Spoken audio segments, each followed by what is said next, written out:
வந்து 3x3 மேட்ரிக்ஸ்னு சொல்லுவாங்க. ஓகேவா? இதை நம்ம என்ன எடுப்போம்? ஏன்னு எடுப்போம். இங்க உங்களுக்கு என்ன கொடுத்துருக்காங்க? Inverse of a matrix. இது நம்ம ஏன்னு எடுத்தோம்னா உங்களுக்கு என்ன கண்டுபிடிக்க சொல்லியிருக்காங்க? இன்வர்ஸ் ஆஃப் ஏ மேட்ரிக்ஸ்னா ஏ இன்வர்ஸ் கண்டுபிடிக்க சொல்லியிருக்காங்க. இதுதான் இன்வர்ஸ் சிம்பிள். ஓகேவா? ஏ இன்வர்ஸ் கண்டுபிடிக்க சொல்லியிருக்காங்க. ஓகேவா? அவ்வளவுதான். என்னதை யூஸ் பண்ணி? காஸ் ஜோர்டான் மெத்தட் யூஸ் பண்ணி கண்டுபிடிக்க சொல்லியிருக்காங்க. ஆல்ரெடி போன சம்லேயே நம்ம பார்த்துட்டோம் காஸ் ஜோர்டான் மெத்தட்னா என்ன அப்படின்ட்டு. என்ன மாதிரி நமக்கு ஃபார்மேட்டுக்கு மாற்றணும்? 1 0 0 0 இங்கே ஒரு 0 இங்கே 1 இங்கே 1 இங்கே 2 இடத்துலையும் 0. ஓகேவா? இந்த 3 மட்டும் 1 இருக்கணும், மித்த எல்லாமே 0 இருக்கிற மாதிரி இந்த மாதிரி மேட்ரிக்ஸ்க்கு நம்ம மாற்றுவோம். ஓகேவா? இப்போ அதில் ஏ இன்வர்ஸ் கண்டுபிடிக்க சொல்லியிருக்காங்க. ஓகேவா? அவ்வளோதான். இப்போ பாருங்க நம்ம டைரக்டா சம்ம பண்ணிடலாம். ஃபர்ஸ்ட் பாருங்க சொல்யூஷன்.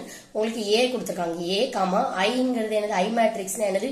1. இது 3x3 மேட்ரிக்னால 1 0 0 0 1 0 0 0 1ன்னு போடுறோம். ஓகேவா? இது இந்த சைடு வரணும், இது இந்த சைடு வர்ற மாதிரி நம்ம கண்டுபிடிக்க போறோம்.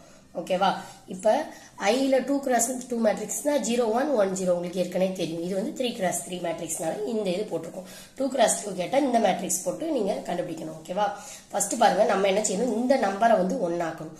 இந்த நம்பரை 1 ஆக்கணும்னா இந்த ஃபர்ஸ்ட் எடுத்தோம் இந்த நம்பரை 1 ஆக்கணும்னா என்ன ஆகும்? 2ஆல டிவைட் பண்ணணும். இங்க பாருங்க நீங்க எல்லாத்தையுமே நம்ம 2ஆல ஃபர்ஸ்ட் ரோ ஃபுல்லா 2ஆல டிவைட் பண்ணிடலாமா? ரோ இது R1, இது ஃபுல்லா ரோ. ஓகேவா? இந்த சைடு வர்றதெல்லாம் காலம்ஸ். ஓகேவா? இப்ப அந்த ஃபர்ஸ்ட் ரோ ஃபுல்லா 2ஆல டிவைட் பண்ணா இந்த டேர்ம் 1 ஆயிருமா?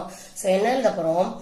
R1 changes R1 divided by 2. ஓகேவா? இந்த இதுல தான் எழுதணும். ஓகேவா? இந்த இடத்துல தான் சேஞ்ச் பண்ண போறோம். சோ இந்த செகண்ட் ஸ்டெப்ல தான் எழுதணும். R1 changes R1 divided by 2. So இந்த R1 டிவைட் பண்ணுங்க. 2 by 2 2 by 2 3 by 2 1 by 2 இந்த 0 by 2 0 by 2 0 by anything 0 0 by anything 0. இந்த 6 நம்பரையும் நீங்க 2ஆல டிவைட் பண்ற மாதிரி போடணும். ஓகேவா? இந்த R1 இந்த 6மே. ஓகேவா? R1 ரோ 1ல உள்ள எல்லாத்தையும் 2ஆல டிவைட் பண்றோம். ஓகேவா? இது ஜஸ்ட் உங்களுக்கு தெரியறதுக்காண்டி நான் இதை எழுதியிருக்கேன். நீங்க டைரக்டா என்ன எழுதலாம்? 2 by 2 9 வரும், 1 வரும். ஓகேவா? 2 by